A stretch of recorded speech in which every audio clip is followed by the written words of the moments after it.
இந்த ஆம்பளைங்க தான் 58 வயசுல ரிட்டையர் ஆறாங்க. ஆனா இந்த பொம்பளைங்க இருக்காங்களே, அவங்க சாகர அன்னைக்கு வரைக்கும் சமயக்கட்டுல இருந்து ரிட்டையரே ஆறது கிடையாது. பொங்கல் கிடையாது, தீபாவளி கிடையாது, வருஷ பிறப்பு கிடையாது, கிறிஸ்துமஸ் கிடையாது. இந்த சமயக்கட்டுல எதையோ போட்டு கிண்டி கிண்டி வதக்கி வதக்கி கலரி. ஸோ இந்த டயலாக் வந்துட்டு நம்மளோட லைஃப் ஸ்டைலுக்கு கண்டிப்பாக அது மேட்ச் ஆகுமான்னு எனக்கு தெரியல. பட் நம்மளோட அம்மாவோட லைஃப் ஸ்டைலுக்கு வந்துட்டு கண்டிப்பாக மேட்ச் ஆகும். ஏன் அப்படின்னா நம்மளுக்கு வந்துட்டு இந்த மாதிரி கிச்சன் ஒர்க்காக இருக்கட்டும், இல்லை துணி துவைக்கிறது, வீடு பெருக்கிறது, இந்த மாதிரி நிறைய வேலைக்கு வந்துட்டு நம்மளுக்கு நிறைய வந்துட்டு ஃபெசிலிட்டிஸ் இருக்குது.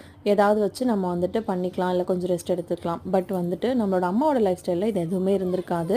1-2 ஐட்டம் தான் இருந்திருக்கும். அதை வச்சு தான் அவங்க மேனேஜ் பண்ணியிருப்பாங்க. ஈவன் அவங்களுடைய பர்த்டேவாக இருக்கட்டும், இல்லை ஏதாவது ஃபெஸ்டிவலாக இருக்கட்டும், எல்லா டைம்லையுமே வந்துட்டு நம்மளுக்காக தான் எல்லாமே பண்ணியிருப்பாங்க. ஸோ இதை வந்து அவங்களுக்கு தான் கண்டிப்பாக மேட்ச் ஆகும்.